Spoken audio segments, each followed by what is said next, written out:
let's get to the good part. Let's get to the good part. Let's get to we've had your wife Blair. How long you guys been together?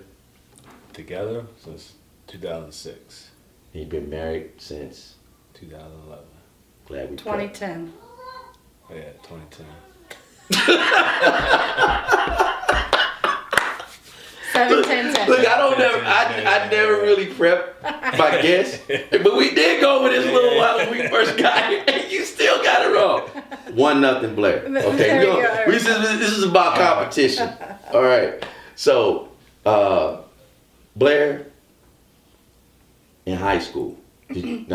Are you also from Hudson? No, I am from Muncie, Indiana. So I went to Delta High School. Okay. So how did you two meet? I played volleyball at the University of Albany. So we met. So you must have been pretty good then. Yes. I like it. What you laughing for, man? Okay.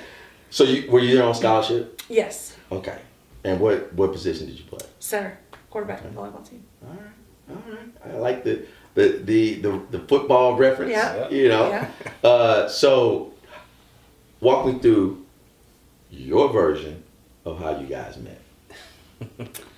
Well, so we obviously were in the weight room quite a bit together, and he was a little bit stockier than what he is now, and so I never was really like, I thought he was cute, but I was but he made his likeness towards me very obvious to like our other athletic friends, and he played baseball like he explained to you, and he had a teammate that dated another one of my teammates. Mm-hmm. And so he told him how they had this whole setup at the campus center at Burger King. So my teammate was like, hey, Rashad wants to meet you, and his teammate, so the four of us, we went to Burger King, and it's going down at Burger King. And so he always that was in 2000. Yeah, it was 5. Like 2005, yeah, before we started dating. And he was, I wasn't very nice. I thought I was way too cool, and I'd come home and go back, and he chased me for a long time. And what's a long time? Weeks, a months? good year. No, a good solid year. Ooh. And my teammates were like, Blair, you are, you are so crazy. Like, why don't you, just settle down and be with him? And he loves you. He's so nice. He's athletic. He's cute. I'm like, yeah. Finally, in October of 2006, I was like, yeah. You made him run long enough. I did. Tell him how that went down in 2006, though. In our apartment? Yeah. No, in your dorm room, yeah. I'll tell him. Yeah, you did. So, yeah, I think we were hanging out with some friends, and she asked, like, are we together? Or, like, are we idle? And I literally told her, I said, you tell me. I said, I'm not asking you out anymore. Like, you gotta ask me. Ooh. Because I was chasing. I was just chasing. I'm like, it's up to you at this point. Right. And then, yeah. It's kind of like. And we decided. It was like the roles reversed. How now they're saying the girls get down on their knee. Yeah, it was. Okay. 10-106, we started dating in college. Dating. So, as far as, did you guys have any classes together? No. Okay. He was sociology major, and I was way accounting smarter. major. She was in a smarter class.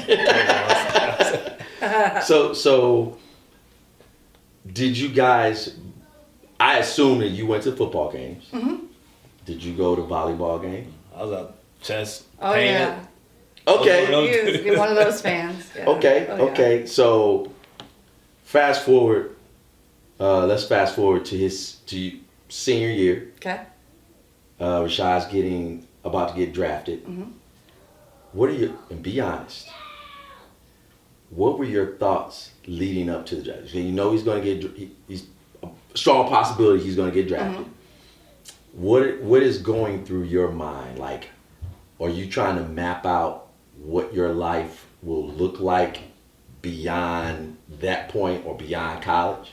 Yeah, so he was a year older than me, so I was still a junior, right? Okay. So I still had a whole other year of school to finish even after he got drafted. So, I was it was exciting, obviously, the family, the school, and but I'm a planner, I'm an accountant, so I'm like, well, how is this gonna work? Long distance, and I have to finish my degree. I'm certainly not gonna follow him and give up everything that I've already accomplished. So yes, it was very exciting, but still, like, it's a whole nother lifestyle once you get to that level. But I knew he had a good head on his shoulders, and he was raised, with good morals and values and all of that good stuff. So it was both exciting, nervous, happy, but also a little leery. Okay, so once he gets drafted, and I assume you guys early on had conversations about, okay, Rashad, if I get drafted, this is the plan, or maybe not. Yeah, I don't think we really had No. too much because we didn't really know. Just kind of let things be what they were at that Yeah, moment. we did long distance, so Okay. I continued with school, and we continued just to do the long. I remember, going from Albany to Philly, and going to Kansas City. But then once I started to graduate college, I graduated in December 2007. So that's when we were like, okay, like, am I gonna go home? Like, I gotta get a job somewhere. I'm just gonna follow around you Right. and depend on you. I'm gonna be independent. We weren't engaged, obviously, yet. So he was with Kansas City at the time, and I remember having several conversations like, graduation is coming. Where should I be looking for jobs in Indy, or what are we doing? And that's when we decided, like, not to do the long distance thing anymore, and I started looking. So I got my first job out in Kansas City at the Sprint corporate headquarters as a staff accountant. So lived together out there, and started my first big corporate gig, and got to experience all of that with him out there. So that was fun. Nice. Yeah. So here's a tough question. So in his journey, and you guys he's in Kansas City, you're in Albany. In Albany. Yep. What goes through your head? Good looking guy, athletic, professional athlete. Did it ever creep in your head, like, not necessarily from him, Yeah. but, man, I'm gonna ride on somebody. Am I gonna have to ride on one of these twitches? Oh, absolutely. That's always That's a big challenge for right. And then just your friends, your family, like, you guys are really gonna stay they're together. Yeah. they're feeding that fire. Yep. Yeah. Yep. And having a lot of faith in each other, and I ask a lot of questions. I know it's annoying, but it's just kind of one of those things that I need to know when where are you going, what are you doing, who are you with, and we went through a lot of those struggles. But it was just in order to feel comfortable with kind of the stuff he was doing and people, like he said, surrounding himself with. Right. Don't get me wrong, he wasn't perfect, and neither was I, and we went through our issues together, but we got through it. So, but yes, it was difficult, just with everyone assuming and how the world is with some professional athletes, and then you add in the distance, and it was a challenging thing, but we stayed committed to each other and got through it. So if you could give advice to any female, wife, girlfriend, fiance that would be or could be or may be in your shoes, currently or presently, in the future, what would it be? I would say, if you're going, if you're having doubts or having like a difficult conversation between your spouse or your significant other, use somebody outside of your circle. Like, I went to my mom and I went to my best friend. So they're obviously going to give me, like, they're going to side with me, right? But I would confide in someone else that's kind of, out a little bit more Impartial. Yeah. So that way you kind of have a little bit more balance, and it's not just, they're going to tell you what you want to hear, and they're Right. going to protect you. But that may not always be the best advice. So Right. definitely confide. You have to confide in somebody. You got to be able to talk to people. Right. But it usually is probably a better idea to confide in somebody that, whether it's somebody at your church or, a close coworker, just somebody that's not gonna only be on your side and be a little bit more impartial. Right. Rashad, is it added pressure when you were away and you were on these, playing ball? Was it any added pressure because you guys were, different places and you're like, man, I want her to be calm. I want her to be, comfortable. I want her to be at ease about what the situation. Mm-hmm. Was that any added pressure? A little bit, but I kind of got used to kind of how she expected things to be. Like at some point you have to, all right, this is, it's like we know what people want, but as stubborn people, I'm stubborn sometimes. Like when you know what somebody wants, right, you don't want to give it to them just because you like. Right. So, at some point I'm like, all right, this is how Blair is, and I gotta accept it. Like she wants to know who you're with, what you're doing, what time you're going, this and that, and it's kind of like we joke about it sometimes. I would tell her, hey, you want an itinerary type of thing. But like I said, we work through it, and I mean she still does it to this day. I mean, and that's part of her feeling like safe and secure. And right. Just like we've been together for so long now, I kind of, and I still like, man, like dang, like I just, but as part every of husband in America. It's just part of who we are. So when he was playing, you go to games. Mm-hmm. Did you build and form bonds with other spouses, fiancés, girlfriends, and what was that? Yeah. What was that experience like? Yeah, I mean, so with the Chiefs. I can say it's probably on the Chiefs. It was, because he was with the Giants and those teams when we weren't. I was still finishing school. Okay. So yeah, it was really with the Chiefs, and we still Bernard Pollard and his wife. Oh, nice. We became good friends with and still are. Yeah, I mean, not any relationships that I still have today, but yes, it was nice to be with others. But even though we weren't technically married yet, we were still kind of a part of that group, and to be able to, share ideas or struggles maybe that we have with each other. But they had a wives group, I think, out there, and we would meet, and so it was a good way to connect and get to know other people. AKA support group. So, and I'm gonna double back to. So we were talking about since you were an athlete, mm-hmm, and he was an athlete, and your kids are an athletic, and he talked about his family, how athletic and competitive they were, mm-hmm, and from your vantage point, how competitive is your household? Very.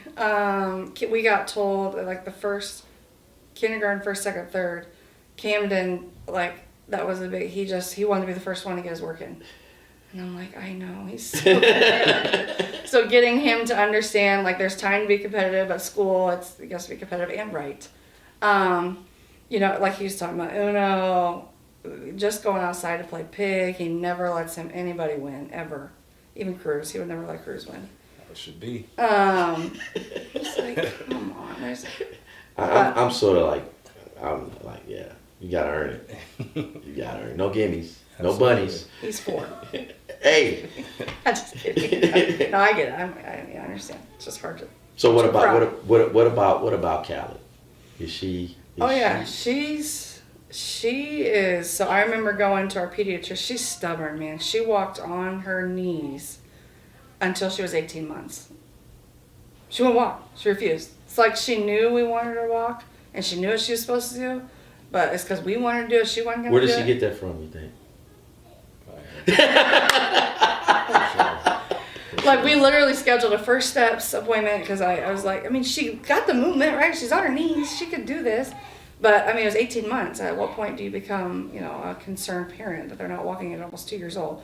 We scheduled the first steps appointment, and the very next day she was first steps. But she's one of those kids, like, man, she knows what she wants. I remember our pediatrician just kind of going over some of her qualities and talking through.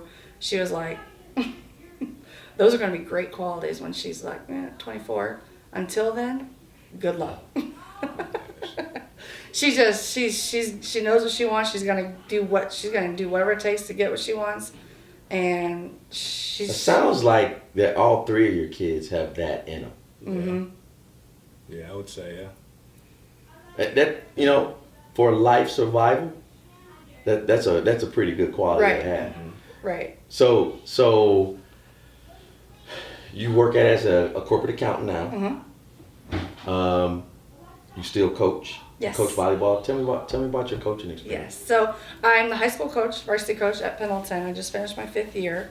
I was coaching at Munciana in Yorktown, and just being not in the school and not, I didn't realize that, more programs are going to less teachers and within the school coaches. So when the Pendleton job opened up and we were already living here, the director up at Munciana was like, I was like, I would love to. I think it'd be great because the program was, they were below 500 before I started. So when I met with the athletic director and they were willing to do a later evening practice and, have somebody from outside the school, I was like, oh, absolutely, this would be awesome. Kind of have my own program and get to kind of start and, I know where we're at and I know where we're trying to go. And so blink and 5 years later we were 32-3 this year and had our best season. That's pretty impressive. Yeah. And then in the off season I coached Munciana down in Indy. So since Munciana's bought the club Vision at 96th and 69, so I coached the 17 open team there. I like the I've fluctuated between 17 and 18, so juniors and seniors in the off season, which is January through mid-June. And then club starts up or high school starts up in July and go until early October. So it is a nonstop. So I talked to Rashad earlier about you guys' schedule between the kids and you guys' schedule, work schedule, athletic schedule, coaching schedule. And you still run a whole household. I ain't got to ask about that. I know you run the house. How do you do that? How? I get asked that a lot.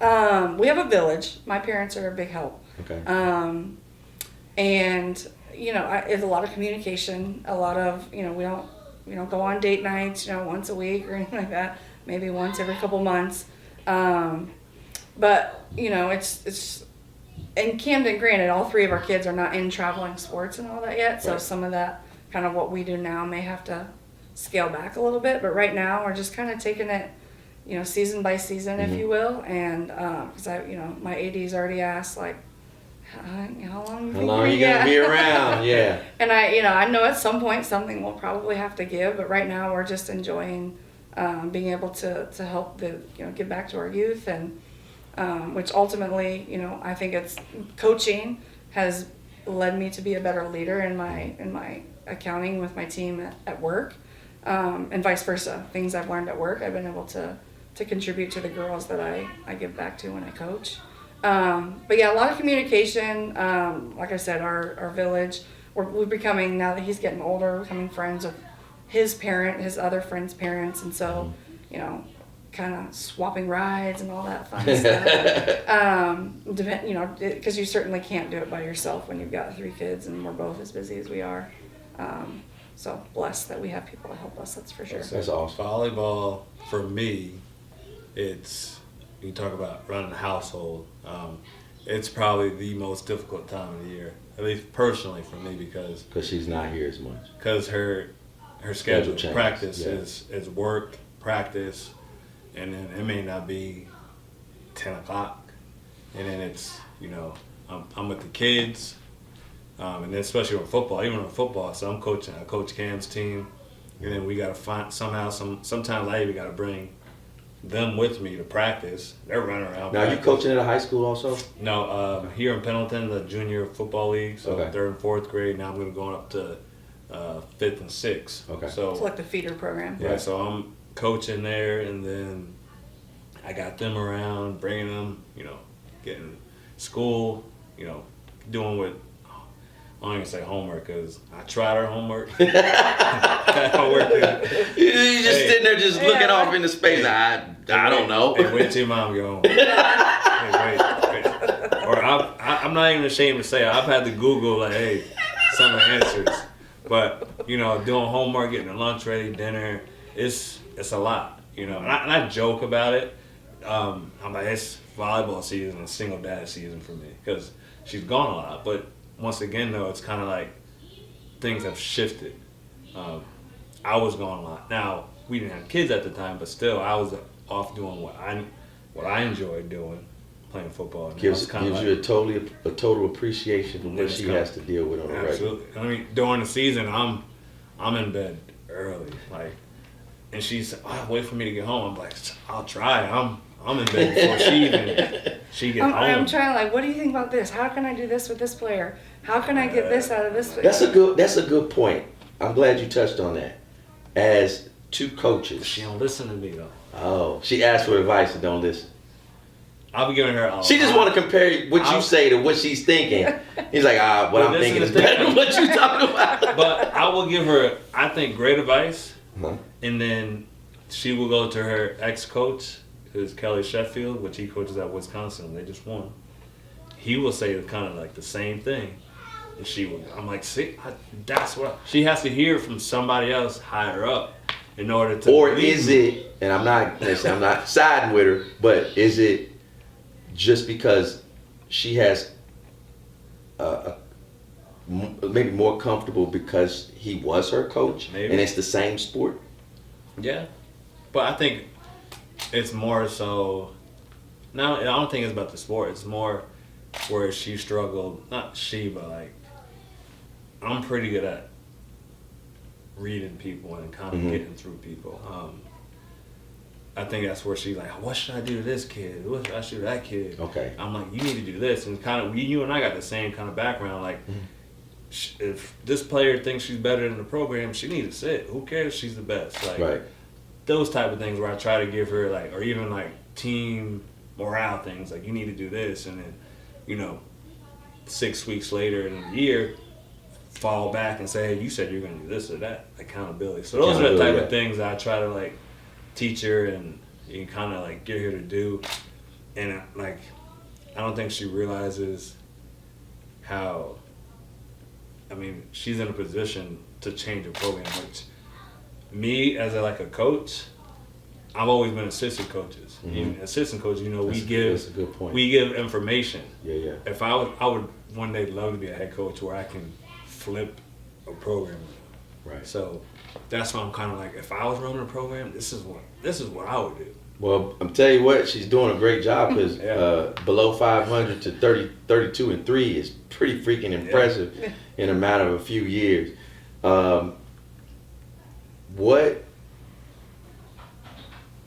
advice would you give to young female athletes as far as whether it's a sport that's doesn't get very much exposure, or that may be stereotyped, and how do you keep that? Well, how did you keep that as an athlete? Like, okay, yeah, you got the football over there, you got basketball over there. I'm gonna do me, and not fall into that. Well, you know, we're not them. Woe is me. What advice do you give to those young girls? The biggest advice I would give is just, if you like a sport, play it. Right? I think I see so many club coaches, especially, you know, it's got to be volleyball. You should be volleyball all year round. Well, no, you don't. Like softball, basketball, all those sports help develop other motor skills. And there's been plenty of athletes that go to play Big Ten, you know, SEC, and they're multi-sport athletes. We were both multi-sport athletes. What other sport did you play?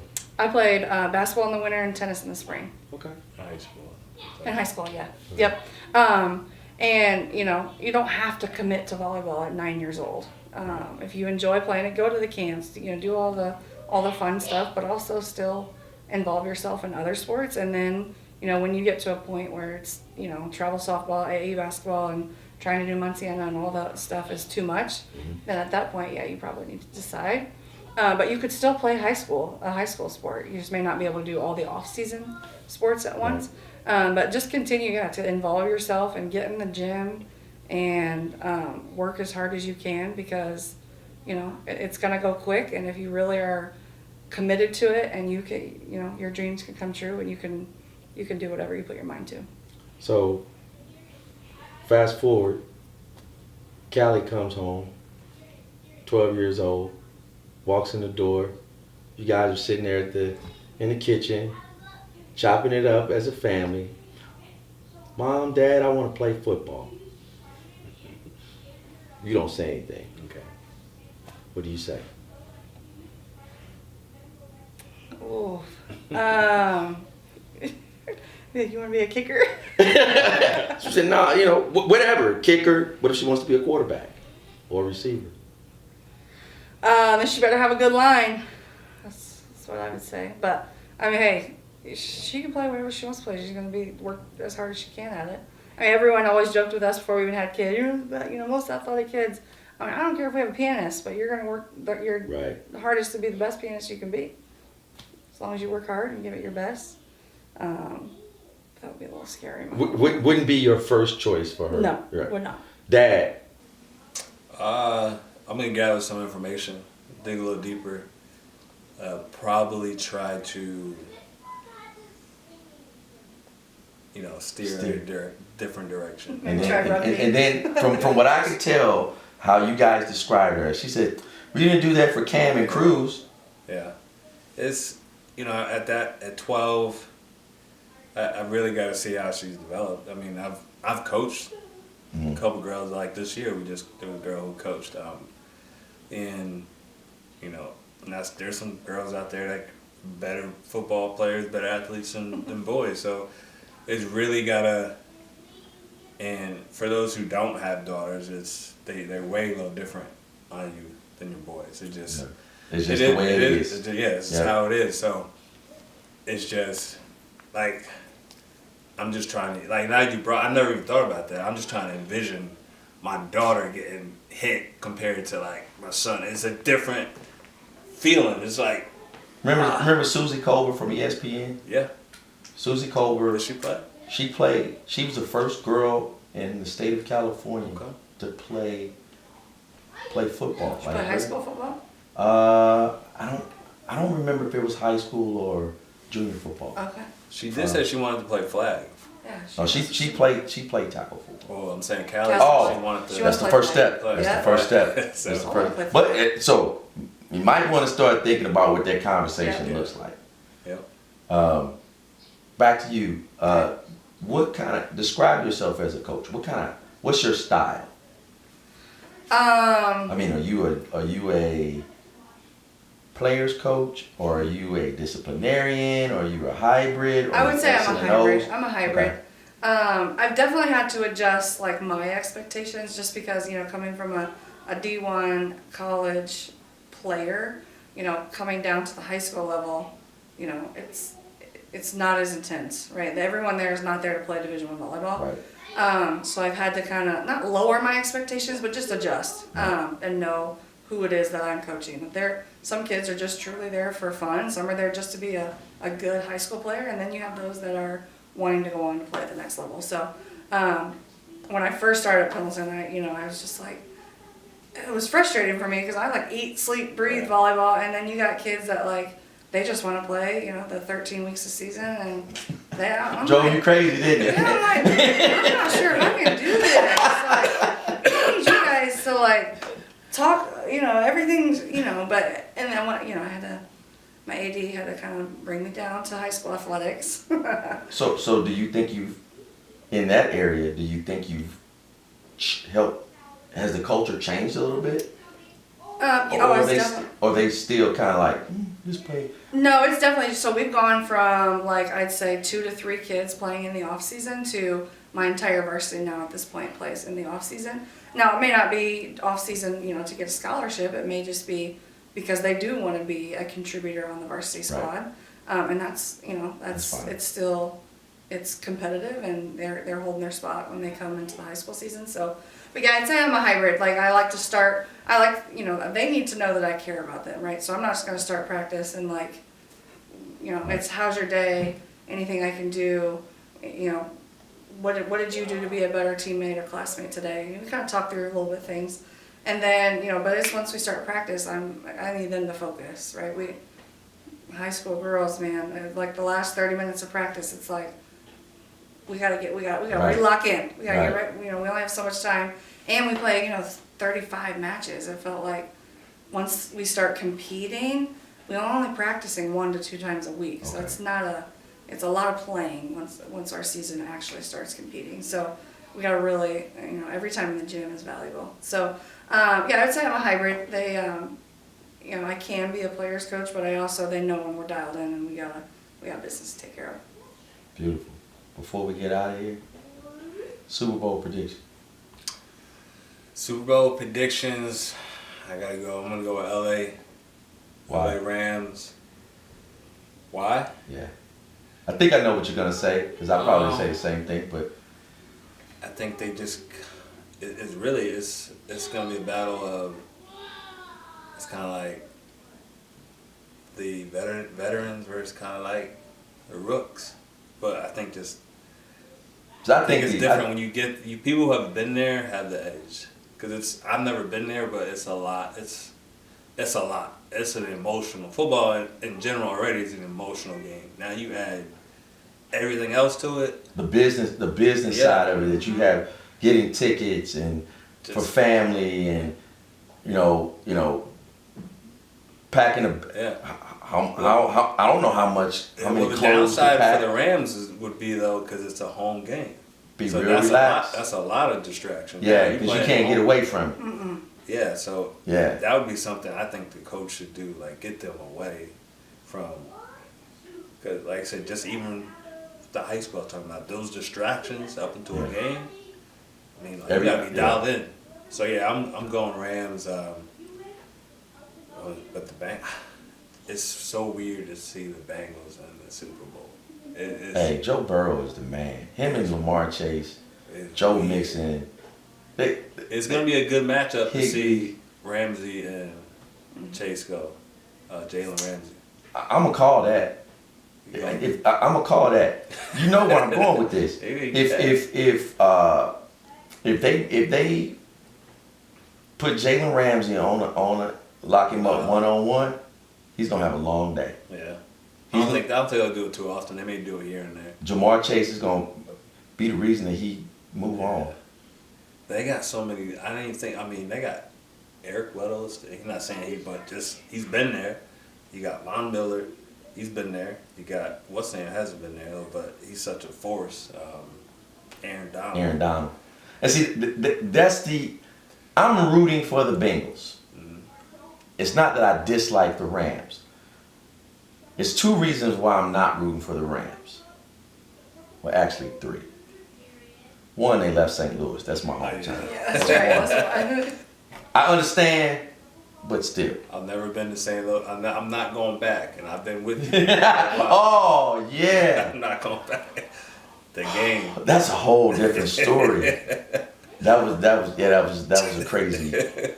That's St. Louis. Yeah. Yeah. That's why I ain't here. Yeah, I ain't yeah. there. So, number 2, I think that the defensive line, Aaron Donald and company up front, the Bengals just struggle to protect Burrow.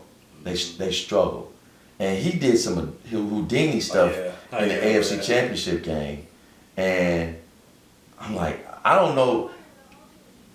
The way Donald is, that's different. Yeah, He's a throwback. yeah. I mean, he's nasty. I don't know if they can figure that piece out, how to protect him long enough for him to do his thing. It's a different game. Yeah. If they don't figure that out, I think the Rams will win. I like Lamar Chase. Yeah. He's a dude. He's embarrassed a lot of guys. He's made some Pro Bowl guys look real pedestrian. Yeah. I think it's going to be a really, really good game. You got a prediction? I'm going with the Rams, and solely because I like blue over orange. And I like the quarterback. I think he. And I like Matt Stafford. I like to see I like Matt Stafford win. Yeah, he's a good dude. Isn't that crazy when you think about it? How long Matt Stafford has 13 been? years. He's been 12, 13 a joke for.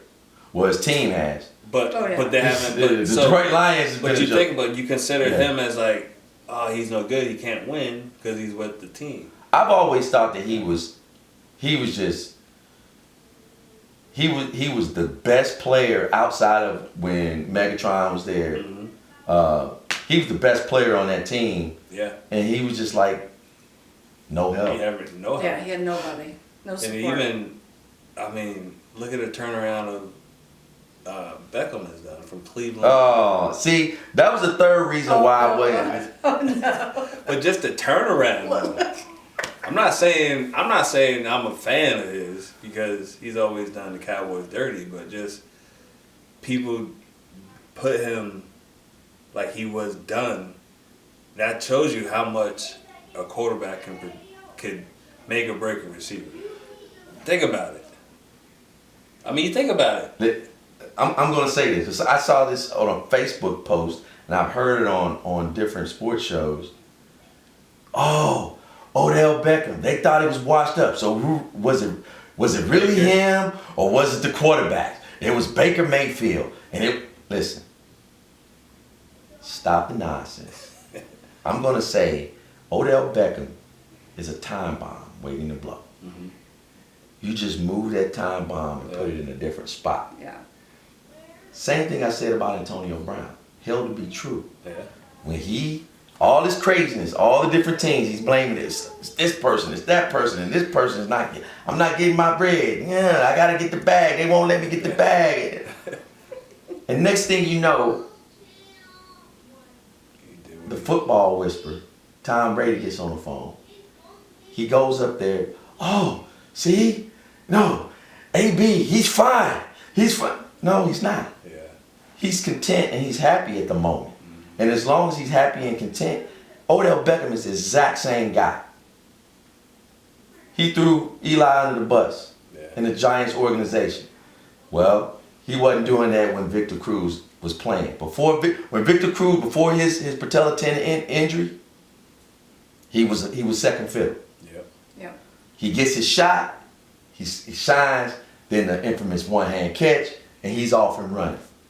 When things start to fall apart is when he got injured in New York and he tries to come back, and then you got guys like Sterling Shepard and those guys starting to make their mark, and he's not playing the same. So he starts to do this. Mm-hmm. He leaves, goes to Cleveland. When he first gets there, he wasn't even the best receiver on the team. Jarvis Landry was the best receiver on the team. But when he started getting his shine, he was okay. Yeah. He gets hurt. Jarvis really takes off. He comes back. It's a problem. Starting to see this thing. He's in LA. Hey, get on the back end of it. They went to a Super Bowl without him. Yeah. Right. He gets there. Hey. It's all good now. Yeah. Right. They're going to the Super Bowl. Right. He caught some balls. He's still talented. Yeah. I wouldn't want him on my team. And I'm a receiver. Wouldn't want him on my team. But what happens if he gets injured or something happens and he becomes not happy? Toxic. He's toxic. Yep. Exactly. So everybody who's saying, oh, it's not about his football ability. It's about his mindset. So that's the third reason why I wasn't rooting for the Rams. Who they? I appreciate y'all so much. Yeah. Thanks. Thanks for having coming. us, Dino. Man, this has been a lot of fun. I know we kept y'all up and the kids up, and it's a school night, but we only gonna get these chances so many times. Yeah. It'll be cool for those little guys and gals to sit down and watch mom and dad talk about stuff that they probably don't know about. So it's a good way for them to reference what mom and dad, what they're doing now. They may not know it to what extent you guys and what you did in the past. Mm-hmm. So I appreciate y'all, and hopefully somewhere down the road we'll do it again. Maybe get you and the Davises in the same room. Gosh, That would be so crazy. fun. Yep. That'd be so fun. Appreciate y'all. Yeah.